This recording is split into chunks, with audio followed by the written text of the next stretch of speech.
मैं अपना टॉपिक शुरू करने से पहले अपना रिजल्ट सुनाने से ज्यादा दिखा देता हूँ। मेरा अभिषेक गुप्ता है, मैं तिजारत से बिलोंग करता हूँ और इस कम्युनिटी से, इस फैमिली से जुड़े हुए मुझे आज 3 महीने और 21 दिन हो चुके हैं। इसी बीच में आप देख सकते हैं कि ट्रांसफॉर्मेशन मुझे कहने की नहीं होनी चाहिए। आप लोगों को दिख भी रहा है कि ट्रांसफॉर्मेशन क्या हो गया हूँ, कहता से धीरे धीरे स्लिम हो गया हूँ। तो अब तक मैं अपना 25 किलो 200 ग्राम वेट कम कर चुका हूँ with in 3 month and 21 days. तो ये कैसे हुआ?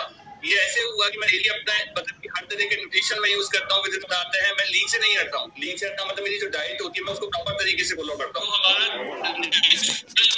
जो होती है वो सारा वेट हमारा होना चाहिए, वो बढ़ने लगता है। जैसे कि आप देखेंगे कि मोटापा वो स्थिति है जब अत्यधिक शारीरिक वसा अर्थात कोलेस्ट्रॉल शरीर पर इस सीमा तक एकत्रित हो जाता है कि वो हमारे शरीर स्वास्थ्य पर हानिकारक प्रभाव डालता है।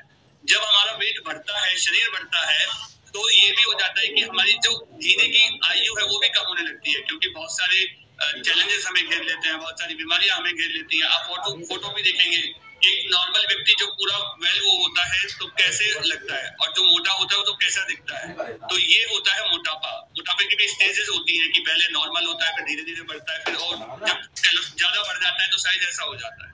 तो ये होती है ओबेसिटी। अब ओबेसिटी कितने टाइप की होती है और वो कैसे मेजर हम करते हैं? ओबेसिटी बेसिकली डिपेंड करती है हमारे बॉडी के बीएमआई पर। अगर बीएमआई हमारा 18.5 से नीचे है, नीचे की हम जैसे पढ़ेंगे कि जिनका बीएमआई 25 से 29.9 के बीच में है, उन्हें ओवरवेट कैटेगरी में रखा जाता है।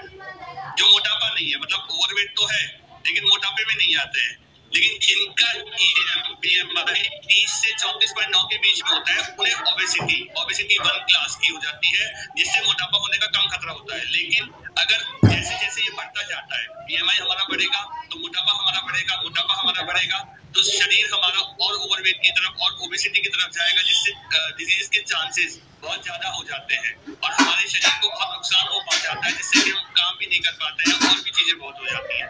तो टाइप ऑफ ओबेसिटी हमने देखा कि पहला ओबेसिटी 1 क्लास होती है, 2 क्लास होती है और 3 क्लास होती है, जो कि डिपेंड हमारा करता है हमारे बॉडी की बीएमआई पर। नेक्स्ट टॉपिक हमारा इसमें कि रीजन क्या है। अब देखेंगे इसमें एक पर्सन खड़े हुए हैं जो अपना पेट कैसे ला रहे हैं, बेचारे परेशान भी काफी दिख रहे होंगे सबको, दिख रहा है। तो ये रीजन क्या है कि ओबेसिटी क्यों होती है? इसकी 10 सबसे बड़ी वजह हम देखेंगे कि समय पर खाना ना खाना है। 1 से 3 या 1 से 2 के बीच में हम कभी खा रहे हैं 4 बजे, फिर वो डाइजेस्ट नहीं हो पाता, इससे पहले हम 7 बजे या 6 बजे तक फिर और खाना खा लेते हैं। तो सबसे बड़ा रीजन हमारे मोटापे का वो हो जाता है। दूसरा होता है खाने के बीच में गैप ना करना, जैसे कि मैंने बताया कि पहले 4 बजे खा लिया, फिर 2 घंटे बाद फिर भूख लगी, फिर हमने खा लिया। तीसरा, खाने के बजाय चाय या कॉफी का पीना।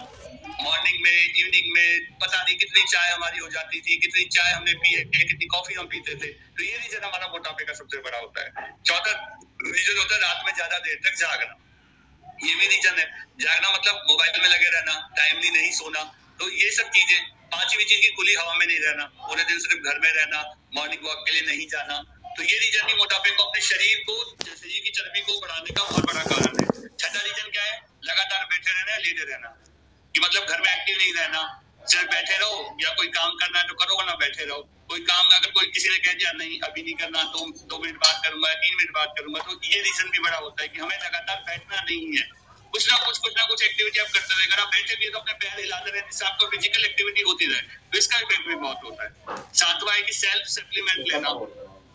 आठवां, भूख से ज्यादा खाना, मतलब कि हमने खा लिया और खाने के बाद डकार भी आ गई, लेकिन फिर भी कहता ना मन पेट भर जाता है लेकिन मन नहीं भरता। हम हिंदुस्तानियों का सबसे बड़ा रीजन है मोटापे का पेट का भर जाना, लेकिन मन का नहीं भरना।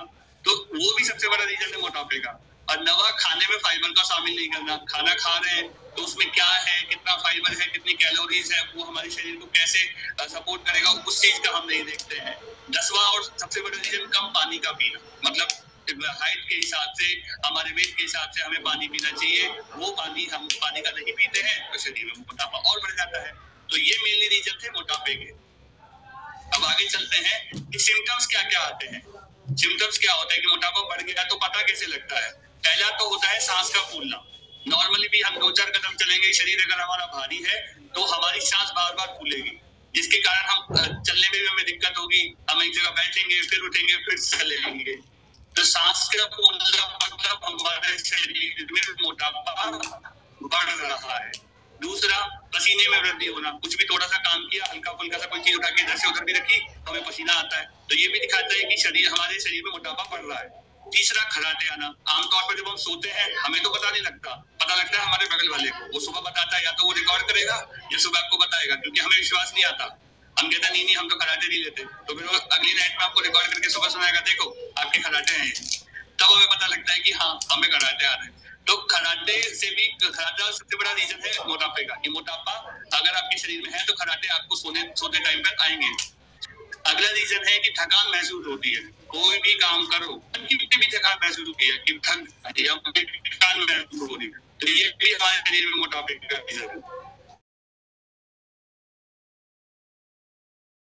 पानी जितना बताया जाता है मैं उतना पानी पीता हूँ, हमें नहीं लेना चाहिए।